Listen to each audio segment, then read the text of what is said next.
दुपारची वेळ होती. हैदराबादवरून आलेले काही मित्र सिंहगड चढत होते. सिंहगड पाहत असताना लघुशंकेला जायचे असं सांगून एक मित्र बाजूला गेला आणि परत आलाच नाही. खूप शोध घेतला, मात्र त्याच्या चपलेशिवाय काहीच सापडलं नाही. 1 तास, 5 तास, 10 तास, 1 दिवस, 2 दिवस नाही, तब्बल 5 दिवस पोलीस त्याचा शोध घेत आहे. मात्र तो कुठे गेलाय, त्याची काय अवस्था आहे, त्याची सगळ्याची चिंता असतानाच अचानक तो तरुण जखमी अवस्थेत सिंहगडावर चढून येतो आणि यावेळी त्याने क्लीन शेव केलेली असते. त्याच्या चेहऱ्यावर इजा झालेल्या असतात. आता प्रश्न इतकाच आहे की इतके दिवस हा तरुण जिवंत कुठे होता आणि या काळात त्याच्यासोबत काय काय घडलं. ही कहाणी आहे पुण्याच्या सिंहगड परिसरात फिरायला गेलेल्या आणि अचानक गायब झालेल्या एका तरुणाची. त्याचं नाव आहे गौतम गायकवाड. तब्बल 5 दिवस त्याच्यासोबत काय काय घडलं पाहूया गौतमच्या 5 दिवसांची थरारक गोष्ट.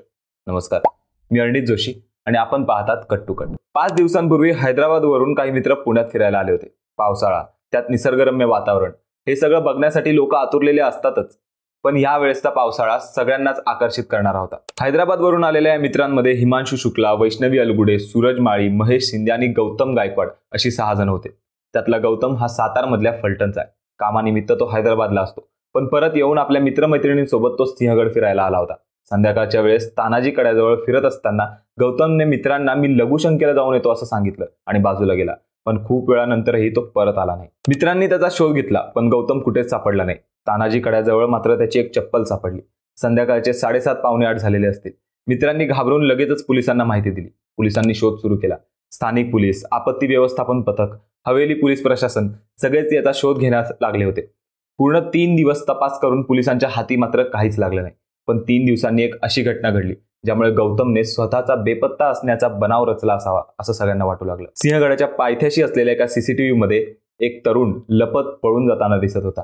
अशी माहिती मिळताच पोलिसांनी पुन्हा या संदर्भात तपास सुरू केला. त्यामुळे सगळ्यांचा अंदाज विश्वासात बदलू लागला.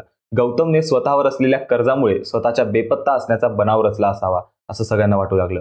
एका सीसीटीव्ही फुटेजमुळे या घटनेमध्ये एक नवा ट्विस्ट आला. मात्र 24 ऑगस्टला गौतम गायकवाडचा शोध लागला. गडाच्या एका कोपऱ्यातून गौतम जखमी अवस्थेत उभा राहून ओरडत होता. स्थानिकांनी गार्डला सांगितलं, पोलिसांना कळवण्यात आलं आणि खात्री करून घेण्यासाठी पोलिसांचं एक पथक तिथे आलं. 5 दिवसांपूर्वी जो गौतम दरीत कोसळला होता त्याला दाढी होती, मात्र जेव्हा तो परत आला तेव्हा त्याने क्लीन शेव केलं होतं. त्यामुळे पोलिसांचा त्याच्यावरचा संशय अजूनच वाढला. त्याला जवळच्या रुग्णालयात दाखल केलं गेलं. उपचारादरम्यान त्याची चौकशी केली, पण गौतमने बनाव केल्याचा सगळ्यांचा अंदाज खोटा ठरला. त्याने त्याच्यासोबत घडलेला सगळा प्रकार सविस्तर सांगितला. गौतमच्या म्हणण्याप्रमाणे ज्या दिवशी तो सिंहगडावरती गेला तेव्हा मी लघुशंकेला जाऊन येतो असं म्हणत तो बाजूला तर गेला, मात्र तानाजी कड्यावरती अडकलेला कुत्रा त्याला दिसला. त्याला वाचवण्यासाठी तो खाली उतरला, मात्र त्याचा पाय घसरला आणि तो दरीत पडला.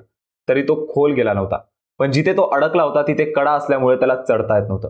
मदतीसाठी ओरडण्याचा त्याने प्रयत्न केला, मात्र सतत पडत असलेल्या पावसामुळे कोणालाही त्याचा आवाज गेला नाही. आता प्रश्न असा उरतो की तब्बल 5 दिवस त्याने तिथे कसे काढले? ना अन्न ना पाणी, वर येण्याचा रस्ता नव्हता तरी तो वर कसा आला? बेपत्ता झाल्यावर त्याच्या चेहऱ्यावर जी दाढी होती ती कशी गायब झाली? त्याने कोणाला फोन करून संपर्क केला का नाही? गौतमने याबद्दल सगळं सविस्तर सांगितलंय. उपचारादरम्यान त्याने सांगितलं की जिथे दरीत तो पडला तिथे त्याने बराच वेळ लोकांना आवाज देण्याचा प्रयत्न केला, मित्रांना बोलवण्याचा प्रयत्न केला, स्वतः वर चढण्याचा प्रयत्न केला, पण तो नासफल झाला. काही वेळाने त्याला झोप लागली.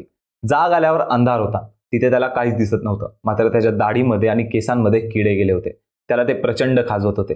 त्याच्या खिशात असलेल्या पाकिटमध्ये बॉक्स ओपन करायला ठेवलेली ब्लेड आणि कैचीच्या सहाय्याने त्याने दाढी कापली.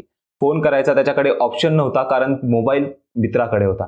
3 दिवस बिना पाण्याचा, बिना अन्नाचा तो वर चढण्याचा प्रयत्न करत होता. कड्याच्या कोपऱ्यावरून हाताला लागणारे गवत पकडत पकडत 3 दिवसांनी गौतम कड्यापर्यंत पोहोचला.